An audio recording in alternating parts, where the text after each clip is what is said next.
जानते हैं कि बाबा साहेब अम्बेडकर ने अपनी मृत्यु से कुछ समय पहले ही बौद्ध धर्म अपना लिया था। उन्होंने किसी भी पुरानी परंपरा को चुनने और उसका पालन करने के बजाय भीम परंपरा, जिसे नवयान परंपरा कहा गया, उसे शुरू किया। इस दौरान उन्होंने 22 कठोर प्रतिज्ञाएं ली थी। शायद हर धर्म में परिवर्तन के कुछ नियम होंगे, लेकिन बाबा साहेब द्वारा ली गई इन 22 प्रतिज्ञाओं को लेकर हिंदुओं ने काफी नाराजगी जताई।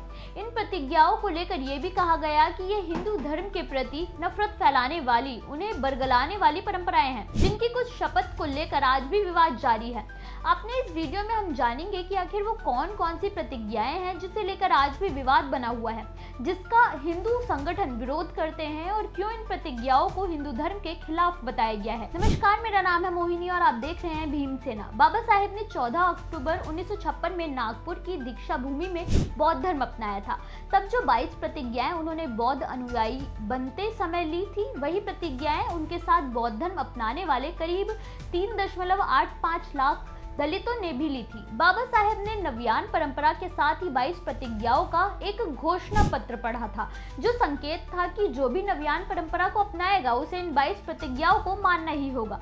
बाबा साहेब का कहना था कि ये 22 प्रतिज्ञाएं ही आपको आपके पुराने धर्म के बंधन से काट पाएंगी, इसलिए इनका हर हाल में पालन करना अनिवार्य होगा। बाबा साहेब की 22 प्रतिज्ञाओं में 1 से लेकर 8 प्रतिज्ञाएं पूरी तरह से हिंदू धर्म और उनके देवी देवताओं के खिलाफ हैं, जिसमें वो साफ कह रहे हैं कि वो ब्रह्मा, विष्णु और महेश में कोई विश्वास नहीं करेंगे, राम कृष्ण को भगवान नहीं मानेंगे, हिंदू देवी देवताओं का आना, उनका अवतार लेना सब कुछ मनगढ़ंत है और वो कभी भी इस पर विश्वास नहीं करेंगे। वो किसी भी तरह के हिंदू धर्म के मृत्यु पश्चात किए गए क्रियाकलापों का हिस्सा नहीं बनेंगे। साथ ही ब्राह्मणों द्वारा निष्पादित कार्यक्रमों का कभी हिस्सा नहीं बनेंगे। यानी कि बाबा साहेब ने न केवल हिंदू देवी देवताओं के अस्तित्व को लेकर सवाले निशान खड़े कर दिए थे, बल्कि उन्होंने ब्राह्मणी विचारधारा का पूरी तरह से त्याग कर दिया था। लेकिन 19 प्रतिज्ञा में उन्होंने घोषणा की कि वो हिंदू धर्म का इसलिए त्याग कर रहे हैं क्योंकि असल में हिंदू धर्म मानवता के लिए हानिकारक है।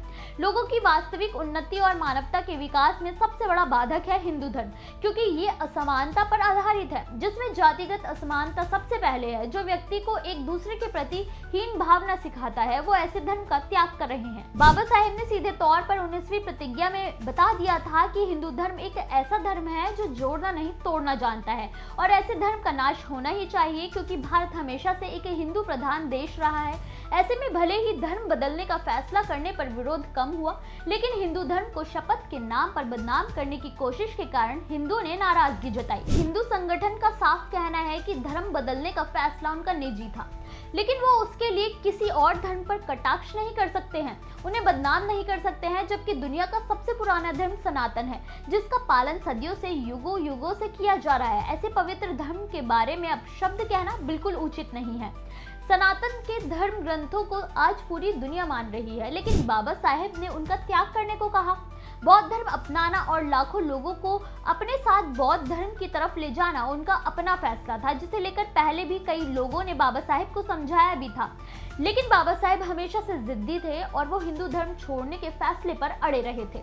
हिंदू संगठनों का साफ कहना है कि किसी नए धर्म को अपनाने के लिए आप दूसरे धर्म के देवी देवताओं, उनकी धार्मिक परंपराओं का अपमान करने का अधिकार नहीं होना चाहिए। सीधे और साफ लहजे में कहा जाए तो ये विवाद असल में समानता की सोच रखने वाली बौद्ध विचारधारा और वर्ण व्यवस्था की आड़ में लोगों का शोषण करने वाली हिंदू वर्ण व्यवस्था के बीच है, जो आज भी जारी है। बाबा साहेब ने हिंदू धर्म में रहकर ही पहले धर्म के साथ बराबरी की कोशिश की थी, जिसका एक सटीक उदाहरण है महाड़ आंदोलन।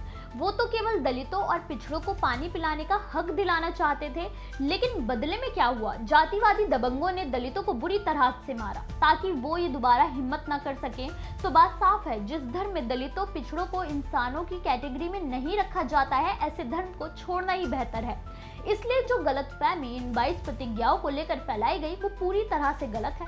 इसमें उन्होंने केवल उनका त्याग किया है जो बांटना सिखाते हैं। किसी के कोई एक देव तक नहीं है, उनके तो भगवान भी बटे हैं। भला ऐसा धर्म जो भगवान को भी बांटने से पीछे नहीं हटता है, वो भला इंसानों का कहाँ अपने साथ बराबरी करने देगा? आपकी इस पर क्या राय है? हमें कमेंट करके जरूर बताएं।